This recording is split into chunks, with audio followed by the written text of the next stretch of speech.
Hey guys, Chris Hansen here from Karate Unity. So, interview with Miguel Harker from Dynamic Karate Incorporated. He asked me a couple of questions. The first question was, discuss applications of single techniques in kata versus the sequences in kata. So, really good question. Here's the answer, coming up. Okay, so kata, individual Kihons versus the sequence. Okay, so to answer that, in a nutshell, let me just tell you my take on kata. So kata, highly underrated, highly put down, highly criticized. Kata is probably one of the things that belittle us as karate guys when other people look at it, saying, "Ah, look at these guys wearing little pajamas and moving around doing all these robotic techniques," right? Although everyone's doing kata now. Yeah. The thing is, kata is important, but the thing is, what people have to understand is, kata is just it's a ethnic term for a set of techniques downloaded from the masters. It was the masters, so to speak, internet, so to speak, at the time. The best way to learn was to learn a sequence of things and put it together in a balanced way where you get to basically work both sides of your body and work various angles for the purpose of passing down what the masters were thinking. So it was a lesson delivery plan.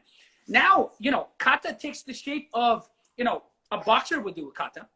When I first jumped into a boxing gym, the first thing we learned was a stance kata. So we would learn, we wouldn't call it a stance kata, but we'd call it was a stance flow where, we're getting into, our foots are like this, and we would work forward, work backwards, forward, backwards. We would learn how to turn. Yeah, solo drills, yeah. Yeah, and so it's a drill, man. A drill is a drill is a drill. Now, if you talk to a karate guy and you say, well, it's drills, they'll probably say, oh, it's so much more than that. It's more than a drill. To me, it's a drill set. It's like a box of tools. Okay, Nagamiri Sensei, for example, he's one of our founders of Shorin-ryu. He put his katas in this box and he passed it on. He said, look, make sure you learn this, pass it on, and now it's coming to us. Well, we've got all these sequences, right? But now, these sequences, the way I see it is it's a set of tools, okay? What you got to do is you got to take that sequence out of the box, take out the shrink wrap, turn it on, and use it, okay? And the way you use it is it's like anything. It's like, okay, imagine this is a Kihon waza. This is like the high block, and this sits in a box. Way back in the 1700s, whatever, this was created and it's brought down. Now we have this, okay? Well, if all we end up doing using this sequence is to hold it like this and just write the same way over and over again, that's doing injustice to this tool, because you need to take this tool and use it in various ways, various grips, various angles, well, you won't be able to write like this, but you know what I mean? You have to take it out, right? And don't get stuck on the sequence. So for example, we have this sequence over here in Naihanchi, where Naihanchi 1, where you step across, you cross your hands, you do a foot sweep, you do this foot sweep up here, you come down, open your hands up, you smash, okay? Then you go down this way and you smash. Well, if you take a look at that, the sequence is not so important. It's the little snapshots of what's happening there and the in-betweens. So for example, the in-betweens, yeah. The transitions. So for example, that shot here and this hand coming up here, and then you're pulling this hand, you're bringing it down here, and you're doing this. Well, this is where, to me, the magic is, right here, this part. So this part here, I mean, if you were to use it combatively on the inside, if you see guys that fight for a living and fight for sport, if you see any fight on CCTV and stuff, it's raw, it's visceral, it's random, and it's close, right? So, this kind of motion here, to me, is designed for crashing in, okay? And then you have this motion here where you're coming. I love it. And as soon as you got this motion here, I mean, there's various styles that do it this way. They do it this way, okay? Some have it really high, some have it bent, some have it straight. But the point is, the line, the bent or whatever. You forget about all that. Look at the idea. The idea is you're going in. So you're coming in, you're cutting in, you're smashing, and let's just say you're on the inside and your elbow is bent like this. You can use that to crash in or even to cover. And then your hand's coming in now here. You can use that to control that limb. Coming in here, you wrap the head, and then the next move is this smash.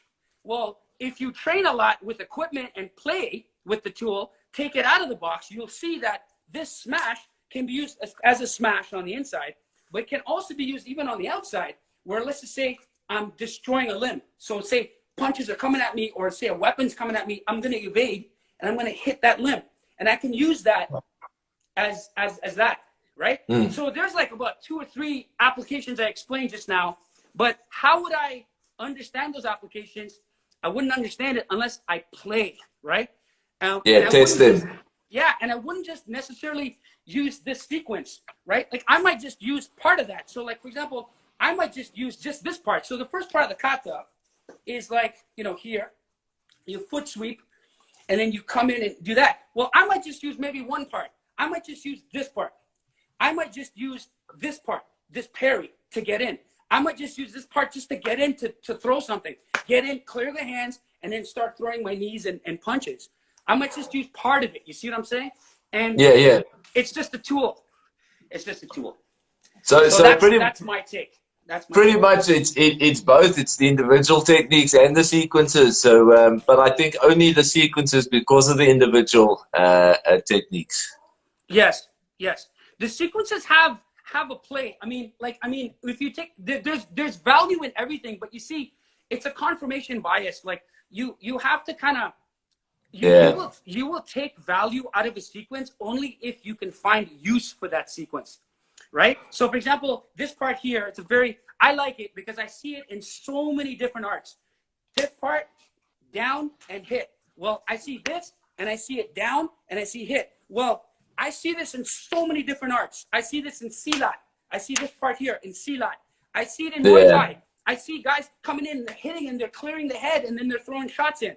I see it in so many arts. So I say to myself, I see it even in Wing Chun, where they do some sort of trap here and they do a larps out and they're hitting. So I'm saying to myself, well, that's common in so many arts. Why don't I train those arts to understand how they're doing it, and maybe something can come back to me in my karate. So now when I train all these different people, when I train all these people, I'm seeing all of their insights, and what I'm doing is I'm pouring it in to my karate, and it's so you're also a thief, man. Yeah, I'm a thief, 100% thief. Yeah. But the thing is, it's not so much a thief. It's like I like tasting different foods and enjoying the meal, you know.